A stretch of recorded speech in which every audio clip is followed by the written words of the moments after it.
Series বাঁচানোর ম্যাচে আবারও কঠিন চ্যালেঞ্জের সামনে বাংলাদেশ। দ্বিতীয় ওয়ানডেতে প্রথমে দুর্দান্ত শুরু করেছিল টাইগার বোলাররা। তাসকিন আহমেদ ও নাহিদ রানার আগুন ঝরানো বোলিংয়ে মাত্র ৮ রানে ২ উইকেট হারিয়েছিল জিম্বাবুয়ে। কিন্তু এরপর একাই ম্যাচে জিতলেও বদলে দেন বেন কারান। এক প্রান্ত আগলে রেখে দুর্দান্ত ব্যাটিং করে ওয়ানডে ক্যারিয়ারের দ্বিতীয় সেঞ্চুরি তুলে নেন তিনি। শেষ দিকে ব্রেড ইভান্সের ঝোড়ো ৫৮ রানের ইনিংসে বড় সংগ্রহ পায় স্বাগতিকরা। কারানের অপরাজিত ১১১ রানের উপর ভর করে ৬ উইকেটে ২৪৭ রান তোলে জিম্বাবুয়ে।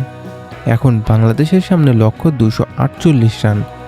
আগের ম্যাচে ১৪২ রানে অল আউট হয়ে যাওয়া বাংলাদেশ কি এবার ঘুরে দাঁড়াতে পারবে, নাকি সিরিজও হাতছাড়া হবে? ব্যাটারদের জন্য আজকের ম্যাচ হতে পারে বড় পরীক্ষা। তাহলে আপনার মতো ২৪৮ রানের লক্ষ্য কি বাংলাদেশ টপকাতে পারবে? কমেন্টে আপনার মতামত জানান।